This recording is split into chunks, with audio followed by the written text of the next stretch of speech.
Hello, and welcome to another video. I'm Lorelle, and in this video we're going to talk about how to cure indecisiveness.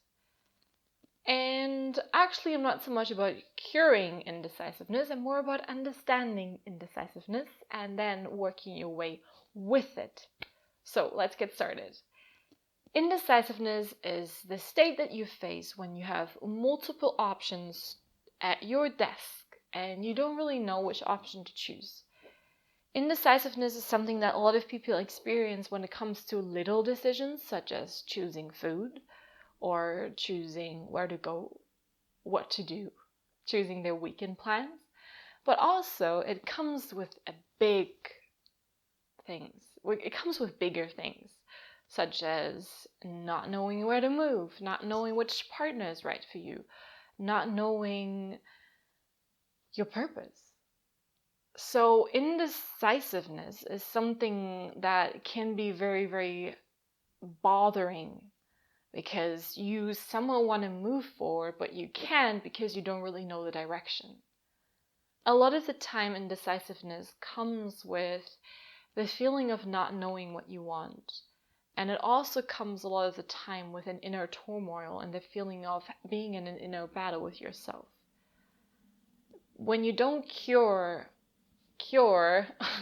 indecisiveness, you can end up very, very depressed. So we have to first and foremost understand indecisiveness. Indecisiveness happens not because you have too many options. A lot of people would say, oh, because you have all of that freedom, you have too much freedom. This is not good for you. You need less options. No, this is not the reason why you are indecisive.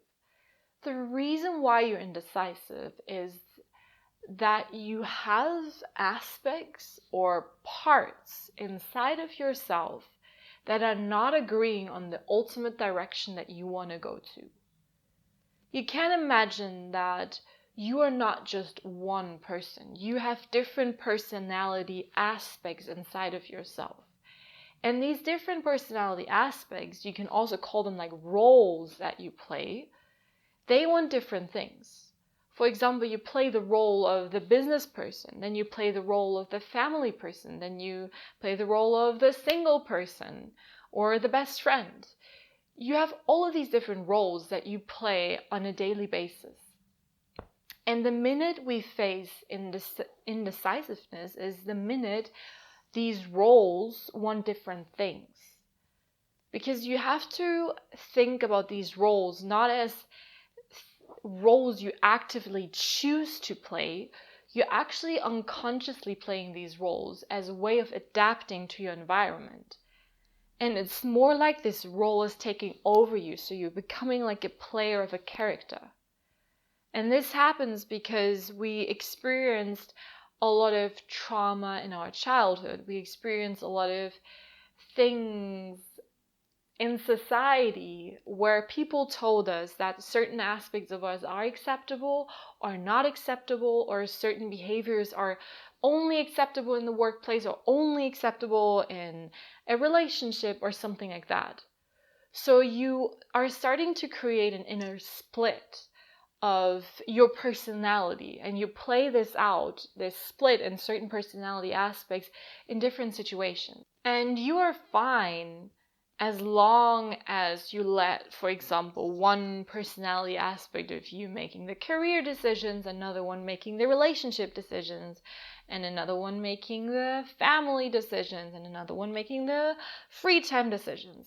But this is usually not how it works, because we cannot think of these roles that we play as things or as roles that we play just in one situation, and then they just are not there anymore. We have to think of these roles and these personality aspects inside of ourselves as always being active and as always wanting to be played out.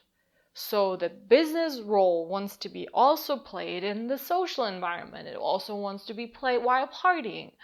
But you have a dominant personality aspect while partying, for example. So you're suppressing the business personality of yours, just to give you an example. And this is where indecisiveness comes in. In a situation where, for example, you want to decide between what you want to eat, you have an aspect inside of yourself that wants to be really, really healthy and that wants to be lean and shredded and fit. But you also have an aspect of yourself that just wants to be comfortable and enjoy this evening with your friends and just wants to eat what you want. There you have already a split. Two roles. You have the role of the super healthy person and you have the role of the person who just wants to have fun and who wants to enjoy things. This is how indecisiveness happens. Indecisiveness is not because you have too many options on the menu. Indecisiveness is because you have an inner battle between one aspect or one role that you play and another role that you play.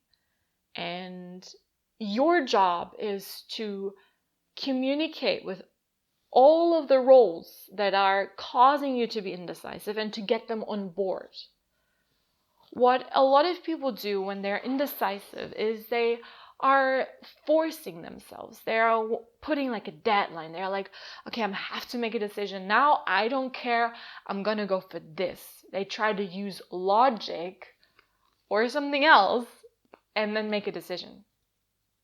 The problem with that is when you use logic or something else to make a decision without communicating with other aspects of yourself that are against that decision, you tend to bulldoze it.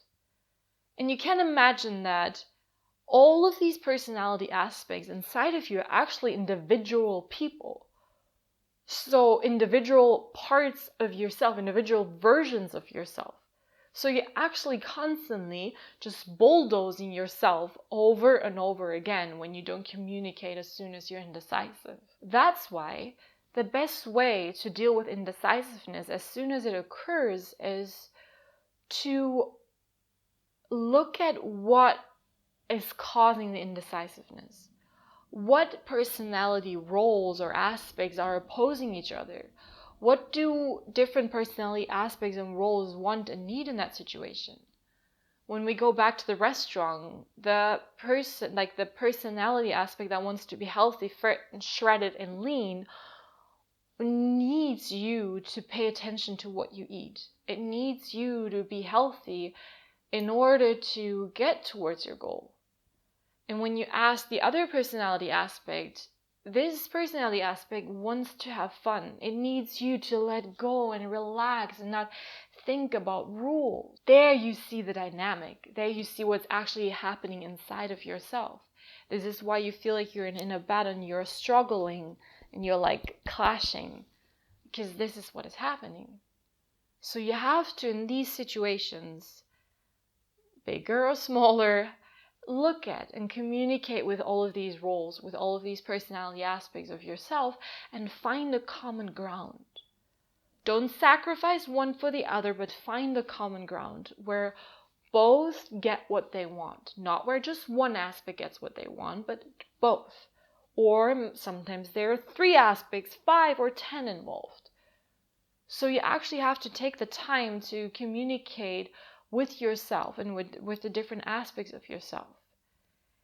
And I know this sounds like a lot of work, and I know this sounds like you have to invest a lot of time, but I can promise you that when you do this work, a lot of your decisions become way more effective. And a lot of the time when you communicate once with these aspects, they're fine for the later decisions. For example, if you create a common ground when it comes to eating and choosing a food, you make that communication once or maybe 3 more times, and then it's fine for the rest of your life. Or it pops up after 5 years, after 3 months or something. So you have to make an investment first with your time in order to become aware of yourself and of your different aspects, and then creating that, and your actions become way more effective. Anytime you feel indecisive, it's actually just a wake-up call for you to look inside and to find out what you really, really want, and to find out how you can create what you really, really want with the totality of your being, without creating a split, without creating or bulldozing anything inside of yourself.